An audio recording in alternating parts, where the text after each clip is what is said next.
આજે આપણે ધોરણ 10 વિષય ગણિત ચેપ્ટર નંબર 5 સમાંતર શ્રેણીમાં સ્વાધ્યાય 5.3 એનો દાખલા નંબર 17 જોવાનું છે, જેની રકમ છે એક શાળામાં વિદ્યાર્થીઓ વાયુ પ્રદૂષણ ઓછું કરવા માટે શાળાની અંદર અને બહાર વૃક્ષ વાવવાનું વિચારે છે.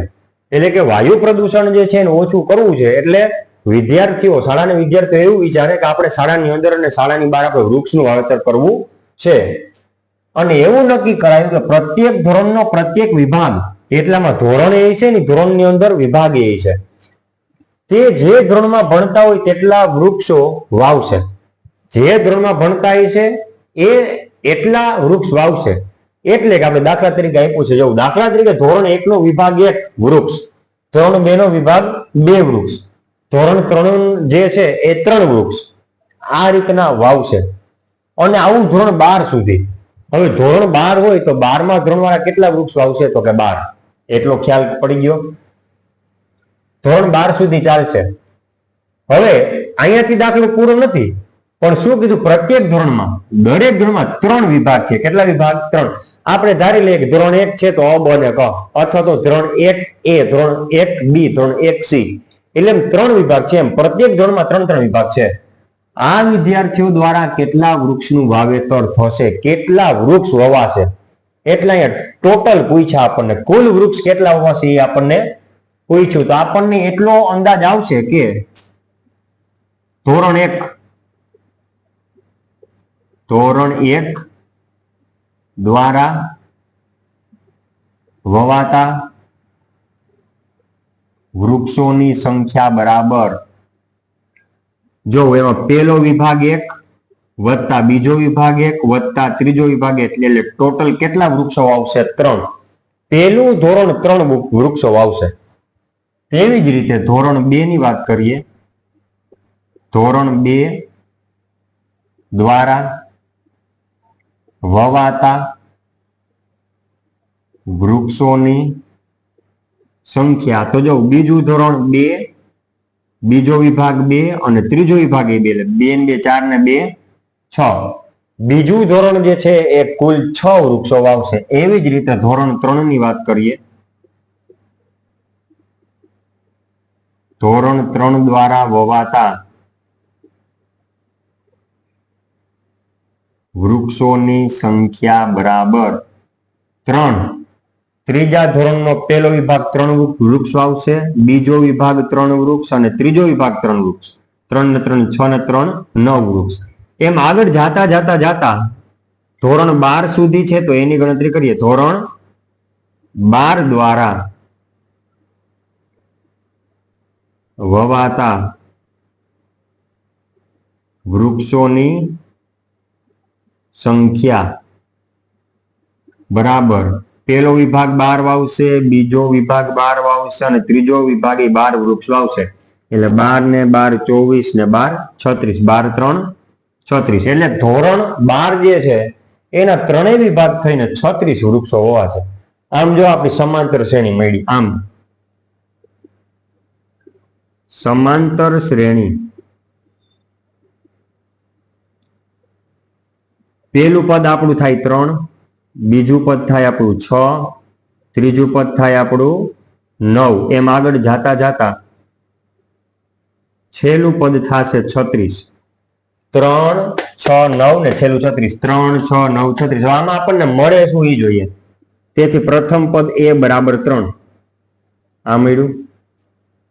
તે સામાન્ય તફાવત D, 6 માંથી 3 બાદ કરો, 6 માઇનસ 3. તેથી સામાન્ય તફાવત D બરાબર 6 માંથી 3 જાય તો 3. હજી આપણને વસ્તુ મળશે an. શું મળશે? an. an એટલે કે છેલ્લું પદ. છેલ્લા પદને આપણે an પણ કહીએ છીએ અને l પણ કહીએ છીએ. તો an કયો, l કયો, એ કેટલું? 36. અને હજી એક વસ્તુ આપણી પાસે છે જે છે n. n એટલે કે 12. 12 ધોરણ છે ને, એક ધોરણ થી લઈને કેટલા ધોરણ સુધી? 12 ધોરણ સુધીનું આપણી પાસે કીધેલું છે. તો હવે આપણે કુલ મેળવવાનું કીધું. કુલ જામાં 2 સૂત્ર લાગશે. મોટું સૂત્ર લાગે, નાનું સૂત્ર લાગે. મોટું સૂત્ર મૂકો તો આપણે A અને D બેની જરૂર પડે, તો A પણ છે અને D પણ છે આપણી પાસે, બરોબર. અને નાનું સૂત્ર જોઈએ તો આપણી પાસે છેલ્લું પદ છે જ. ક્લિયર? ચાલો તેથી SN બરાબર n ના છેદમાં 2 કૌંસમાં a પ્લસ an આપણે નાનું સૂત્ર મૂકીએ. તેથી s n ની જગ્યાએ 12, n ની જગ્યાએ 12 ભાંગ્યા 2. a એટલે પ્રથમ પદ 3, અંતિમ પદ 36. જોઈ લો 3 36. ચાલો 12 ભાંગ્યા 2 એટલે કેટલા? 6. 36 ને 3, 36 માં 3 ઉમેરો એટલે કેટલા? 39. 39 ગુણ્યા 6 કરવાના એટલે કે 12 પદોનો સરવાળો આપણને મળશે. 39 ગુણ્યા 6 અહીં કરીએ. 39 ગુણ્યા 6, 6 9 54, 54 નો ચોગડો વધી પડી 5, 6 3 18, 18 ને 5 23. એટલે કે 234 વૃક્ષો હોવાશે. કેટલા? બધા ધોરણ થઈને 234 એટલે સારામાં સારા વૃક્ષો ઉગાડશે. અથવા તો આપણે બીજી રીતે આપણે મેં કીધું એ રીતે આપણે લાંબુ સૂત્ર પણ ટ્રાય કરીને જોઈએ. તેથી SN બરાબર n ના છેદમાં 2 કૌંસમાં અહીં દાખલો પૂરો 234 એ પૂરો 2a plus n minus 1d. ચાલો s n ની જગ્યાએ 12 બરાબર n ની જગ્યાએ 12 ભાંગ્યા 2 કૌંસમાં 2 a એટલે પ્રથમ પદ 3 વત્તા n એટલે 12 ઓછા 1 d એટલે કેટલા છે? સામાન્ય તફાવત 3 બરોબર. ચાલો 12 ભાંગ્યા 2 એટલે કે 6, અહીં 2 3 6 વત્તા 12 માંથી 1 જાય તો 11 ગુણ્યા 3 બરાબર 6. જો આ બે ગુણાકારમાં છે જોઈએ. 12 માંથી 1 જાય તો 11 એને ગુણ્યા 3. હવે 6 એમને અહીં કૌંસમાં 6 વત્તા 11 3 33. તો 6 ગુણ્યા આ બે નો સરવાળો થાય 33 માં 6 ઉમેરીએ તો 39. આવી ગયું 39 ગુણ્યા 6. તેથી S બાર બરાબર 39 ગુણ્યા 6 કેટલા થશે? 234. છેલ્લે લખાય. આમ દરેક ધોરણમાં 3 વિભાગ છે એમાં આ વિદ્યાર્થીઓ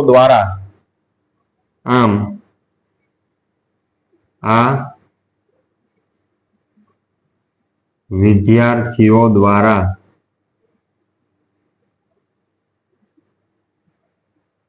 કેટલા વૃક્ષનું વાવેતર થશે? તો કે 234 વૃક્ષોનું વાવેતર થશે.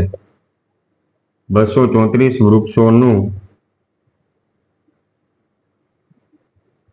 વાવેતર થશે. 234 જે છે આપણો ફાઇનલ જવાબ રહેશે. આમ દાખલા નંબર 17 સ્વાધ્યાય 5.3 નો દાખલા નંબર 17 આપણે અહીં પૂરો કરીએ છીએ.